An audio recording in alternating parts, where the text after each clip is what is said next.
Hello, I'm Dr. Ira Nash. Welcome to Well Said. In healthcare, we talk a lot about resilience, burnout, and emotional burden, but we rarely stop to ask how our healers themselves can be healed. The Good Listening Project offers some beautifully simple yet profoundly transformative acts, a chance for healthcare workers to be fully heard. Through one-on-one listening sessions and personalized poems crafted by trained poets, stories become art, emotions gain shape, and connection becomes a pathway to well-being. Today, we explore how listening can change a life. To help us dive into this remarkable project, we're joined today by poet Gray Davidson Carroll and Dr. Nanette Cohen, who experienced firsthand the impact of being deeply heard. Gray Davidson Carroll is a writer, educator, and public health researcher. Dr. Cohen is a professor of pathology and laboratory medicine at the Zucker School of Medicine and also the assistant vice president of the Division of Cytogenetics, Molecular Pathology, Prenatal Screening, and Genetic Testing Services at Northwell Health. They recently met through the Good Listening Project and offered to share their experience with us. Gray, Nanette, welcome to Well Said. Thank you. Thank you so much. All right, Gray, let's start with you. For listeners hearing about this for the first time, how would you describe the Good Listening Project in your own words? So the Good Listening Project is a nonprofit organization, and our mission is simply to listen to folks who are in some way involved in healthcare, whether as a patient or as a provider, in a formal or informal role. And that breadth of scope really encompasses everyone alive today. Whether as a formal or informal caregiver, we've all sat by someone's bedside at some point in our life. Through what we call listening sessions, we sit with folks, we hear their stories. They're short 15, 20, 30-minute conversations. Then we reflect those stories back to individuals in poems. And we typically find that those conversations are most impactful for folks when they share something that is alive or up or activated for them. But this is work that has been going on for more than half a decade now. I've been with the Good Listening Project for the last couple of years. I had the pleasure of meeting Dr. Cohen earlier this fall. Your role is as a listener poet, is that correct? That's correct, yeah. And so how would you describe specifically that role? So I think something interesting that you said in your introduction is that the Good Listening Project is an organization of trained poets. I think that that's actually an inaccuracy. I think that we are an organization of poets who are trained listeners, folks who have a background in passion and love for writing and love for poetry specifically, who have, through whatever experiences that we've had in our lives, have come to recognize the power of listening and of writing interwoven together in the healthcare space. To answer your question as to what that role looks like, we sit with folks. That's pretty basically it. We sit with folks and we hear their stories. Thank you for clarifying that. I really like what you said about that you're poets trained to listen. I think that's a really nice way to frame it. So thank you for that. So tell me a little bit about what brought you to this work. Tell us about your professional journey before we get to Nanette's. I was raised by two people who sing for a living, two people who also are pretty early risers. And so that meant that there was music starting in the early hours of the morning in our home and then continuing late into the evening because my dad would go out and would perform and then would come back and would come home singing. At some point in my life, in my teen years, the songs that I was writing and singing morphed into poems. I remember early on, my grandmother had Alzheimer's and passed away when I was 12 and lived with that disease for about 4 years before her death. And I remember going to the assisted living center or sitting with her when she was on hospice, singing with her or singing in a group setting, all these folks who couldn't recognize their own children, who couldn't recognize their life partners. They knew every single word of the gospel spirituals that they'd sung growing up. Early on, I had this recognition that language was an essential part of healing and of also finding joy in moments of sickness. For me, from that point, as I grew up and as those songs became poems and then remained as poems, I still had that awareness of the relationship between language and healing as someone who studied public health in school, I was always interested in the intersection of arts and health. And so that is really where I worked following graduation in the public health space, researching the impact of arts engagement on health and well-being. And then through a national study that I was working on with 18 different communities across the U.S. As part of the University of Florida's Center for Arts and Medicine, I was told by someone that I did an interview with about the Good Listening Project. And he said, you're really good at this. Yeah, as I was listening to your life story, you're kind of like the perfect intersection of poetry and health. It sounds like you found your right spot. Yeah, I think so. So before we get to the interaction that you and Nanette had, I want to turn to you, Nanette, and tell us a little bit about your professional journey and what you do on a day-to-day basis. Thank you for having me here. You're welcome. It's an honor. I'm a clinical laboratory geneticist. That means that I have a master's and a PhD in human genetics. And then I went on and I did a fellowship in clinical cytogenetics and molecular genetics. My daily life is running departments and laboratories where we do diagnostic testing here at Northwell Health Laboratories, at North Shore and Long Island Jewish hospitals where the laboratories are located, and we do chromosome analysis. We diagnose fetuses, women that are pregnant and they need to have an amniocentesis, women that had a miscarriage, and we do analysis of the products of conception. We do a lot of hemato-oncology testing for cancer. So you're looking at blood samples, you're looking at tissue samples, Yes. And spending a lot of time literally in the laboratory doing sophisticated testing to figure out what's going on in a particular patient. Correct. Okay. So it sounds like you and Gray have been traveling very different paths. Gray was talking about singing and poetry, and you're talking about laboratory science. What brought you two together? How did your paths cross? Maybe, Nanette, you can start, and Gray, feel free to jump in here. So I got an email about a few months ago that there was a conference here at Hofstra for Women Development Day, and I registered. And after a while, I received an email saying, would you like to meet for a session with a poet through the Good Listening program? And I was like, a poet? I'm like, sure, why not? I told that actually to my husband and my son. I have a son who is 11th grade, and he's like, seriously, you're going to see a poet? For what? I'm like, I have no idea. But I did register. So I arrive, I get the appointment. I was actually Gray's first appointment. So this was part of a professional development seminar that you were attending or participating in. Yes. It sounds like it was a bit of a lark for you to sign up for the poet session. Yeah, it was an extra. And Yeah. I was like, sure, let me see, what is this? What were you thinking was going to happen? I had no You idea. had no idea. Okay, so what actually did happen? I arrived, I go in, Gray, fantastic, very nice, very welcoming.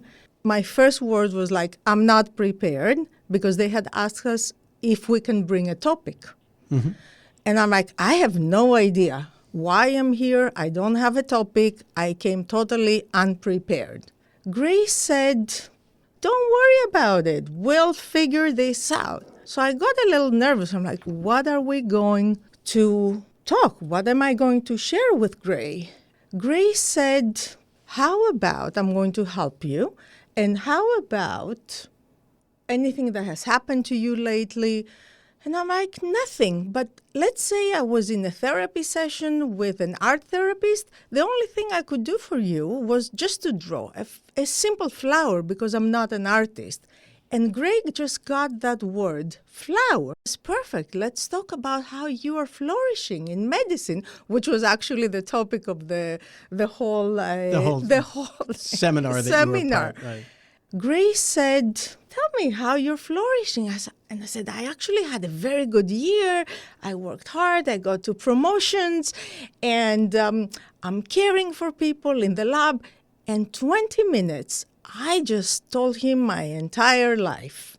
It just came out very organically, very gently. Gray was asking me questions. The answers were just shared very organically. So, Gray, it sounds like you somehow magically touched something in Nanette that got her talking and sharing. Is that typical for your process? I think that people oftentimes have more stories and more going on than they express or share. And so the simple invitation to share something that is present for them, that is embodied, that they are moving in or through or with, that actually serves to open a door into a deeper space of relationship building, of connection, of relational engagement. And so that is not an uncommon experience at all. It happens quite frequently. And then based on your conversation, you wrote a poem. Yes, exactly. And so tell us a little bit about the creative process that you go through after sharing space with someone like Nanette, listening as you did to her story. What happens next? So immediately after each of these conversations, whenever I have a listening session with someone, I'll be taking notes during the conversation, but afterwards, whatever I haven't gotten out onto the page during the conversation that I still have in my head, I'll try to get that out as fast as possible, 10, 15 minutes tops. And then I close the journal and I walk away from it for a bit. Poetry for me is a very embodied art form. A lot of my writing time, the generating that actually happens towards the writing, happens when I'm in motion, whether I'm walking or running or moving through space in some other way. I'm also a swimmer. So when I'm in water, those spaces allow me to then feel into how the poem feels in my body, how the conversation feels in my body. And then by the time I have actually gotten to the point of coming back to the notebook, getting the notes in my head and the notes on the page onto the screen, it's had a lot of time to percolate. The conversation's had a lot of time to almost move through my body, and for me to both in the moments immediately following the conversation to reflect on how it feels in my body, and then a day or sometimes days later to reflect on the experience of what that conversation lingering in my body, how my body is relating to it now. Yeah, that sounds fascinating. And so how much later after you were encountered did you actually produce the poem around the conversation that you had with Nanette? Off the top of my head, I can't remember. I had 8 total listening sessions over the course of that week. Oh, wow. That sounds kind of emotionally exhausting. Or over the course of that day, excuse me. Yeah. I then wrote all of those poems within the week. Some happened at the very, very early hours of the morning when I was actually sending them off for other folks on the Saturday following the session. I was moving with all of that language for the course of the week. Yeah. I don't remember the exact day, but Dr. Cohen would have received the poem within that week following the conference. And Nanette, you shared with me earlier that you found just talking to Gray a pretty emotional experience, that you were surprised at how forthcoming you were, having walked into the room not really being prepared to say anything. Is that fair to say? That's absolutely correct. I felt so comfortable. It was so engaging, very welcoming. And what do you think it was that Gray did that made it so? I think Gray has a fantastic smile and a very good heart, and his eyes. Yeah. When you got the poem back, what was your reaction to that? I was shocked. The poem was so emotional to me that I did not share it with anyone, even my family, for, I believe, at least a week. And then I started talking about the experience I had with Gray, the experience of getting the poem back. So I shared with somebody very close with me at work, and then with some family members and my kids. And I actually spread the word. Yeah. I keep sending everyone the website. I keep talking about Gray. and all the emotional feelings. So you're a believer. That you found this to be a very positive experience. Oh, absolutely. Would you be willing to share that poem with us? I would, but the truth is, I cry, and I really don't want to cry on the radio, but I'm happy if you want to share it. Okay. Well, Gray, I think you might do it more justice than I would. Do you have the poem there in front of you? I do have the poem here in front of me now, yes. Okay. Why don't you read it for us? What I want to remember. Fascia remembers what the mind forgets. As a child, I accompanied my mother on her journeys to the future, sitting beside her in the fortune teller's shop. But was it my mother who sat there, or was it I who was made mother to us both? Now, decades later, I carry the future in my hands, analyze the chromosomes in search of abnormalities. My father never said goodbye when he left, walked headfirst into the hospital for open heart surgery, and never came back. I wanted him to be more. I wanted you to be there. I don't want to forget the sound of your voice, to forget the future I dreamed of us having. Oh, thank you. Thank you for the poem, and thank you for reading it so beautifully. So, Nanette, what does that evoke for you? Memories and a lot of emotions. Yeah, I can see that. Yeah. I'm going to give you a moment to compose yourself, turn back to Gray for a second here. How typical is the experience that you and Nanette had in terms of your broader experience with listening to people and producing poems as a product of that listening? Well, Dr. Nash will tell you that we did go through a box and a half of tissues that day. So it's not uncommon. I think more so, whether in person or virtually, actually, it's more uncommon for folks not to have some physical, embodied emotional reaction, such as crying, during the course of a session, which, yeah, I'm always so moved by, simply to see the way that having even something as small as 15 or 20 minutes of time, the way that having that space dedicated to being heard can really impact someone. Yeah, I was kind of thinking the same thing, that what is it about this process, do you think, that makes it so powerful? I mean, how is it that, or what is it about listening to somebody and producing a work of poetry that literally brings people to tears? I'll pose a question back to you and say, how common is it in your daily life or in the lives of folks that you know and love that someone says, I'm going to dedicate half an hour of time to simply listening to you.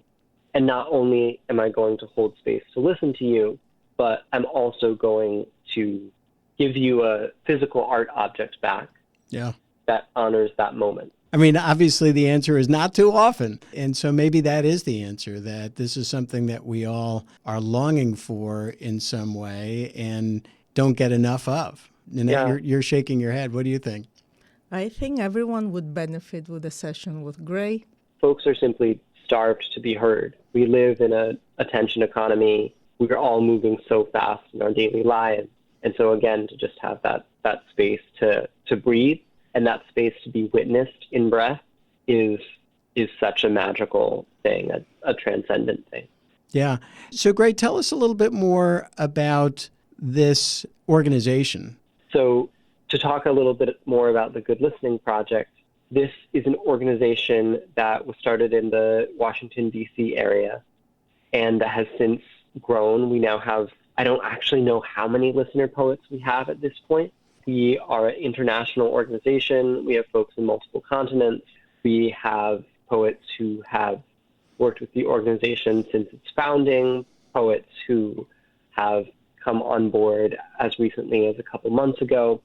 We have a listener poet training program that if folks are interested in it, they can go to goodlistening.org and find out more about either that or about, they can read poems, read testimonies, they can explore a session for themselves or for their organization. And we also, through the generous support of our donors, we do have an opportunity for folks who are caregivers. It's what we call our caregiver haven. Folks can sign up for a session with a listener poet, and that is just right on the top of the website. That's again a 20-minute conversation that can just be booked in. But I encourage everyone who needs it. This is such an amazing service. I really believe in everyone who's on this team, in all of the different voices and experiences and backgrounds that we all bring to this work, and that we're united in our shared passion and belief in the power of language and in the power of poetry to hold people in times of struggle or navigation around caring or being cared for. So, two practical questions. We've been talking about caregivers. So that's not just medical professionals. I'm assuming that you're talking about people who are caring for a loved one but are not professionals, they're family members. Is that the case? That is the case, yeah. I mean, we have so many people in this country who work a job out in the world and then come home and care for someone, or need to quit a job to care for someone. And so, yes, we hold space for all of it, whether you put on a white coat, scrubs, or whether you are waking up in the morning and going to care for someone who's on a bed in the living room. Yeah. Nanette had this opportunity as part of a professional meeting. I assume that there was no money that changed hands. It was free to her, and I understand that it's also free to other people who avail themselves of your services and the services of the other listener poets, but that the organization is very interested in getting financial support to make this possible. Do I have that model correct? Yes, we are very interested in getting financial support to make this possible. We want to be able to ensure that we're also caring for folks like myself who are doing this work, and that we're able to reach and to engage as many folks as possible in this work as we can. Yeah, you know, I'm struck by something else that you said, that the day that you met with Nanette, you met with 7 other people. This seems like it could be pretty emotionally exhausting for you and the other people doing this work. How do you manage it? It feels sacred.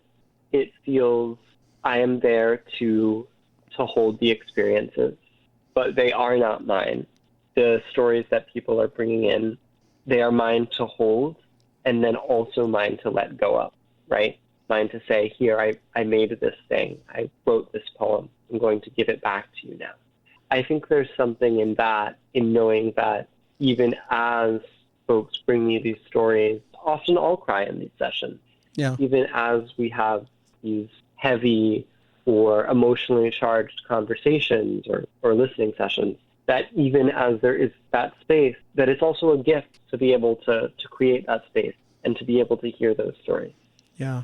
Also, on a personal note, I think something that has really prepared me to do this work is the experience of having a lot of loved ones who were older, who got sick at different points, knowing a lot of folks whose bedsides I sat beside in their final hours, days, weeks, months of life.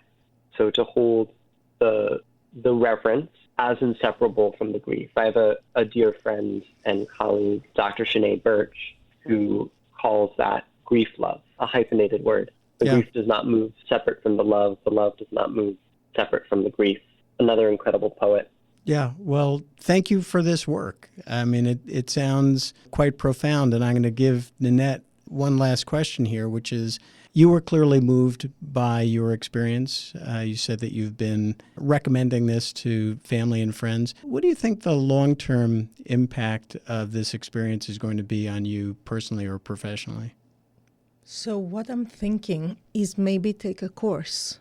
The Good Listening Project has a course for people to learn how to listen better. So because I do interact with a lot of people every day, in and out, and I speak a lot, and I know that I try to also listen, but maybe I can become a little better listener.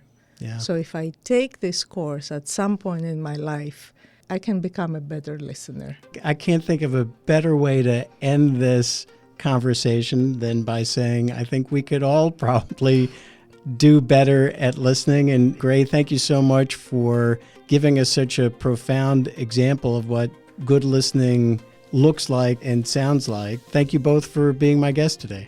Thank you.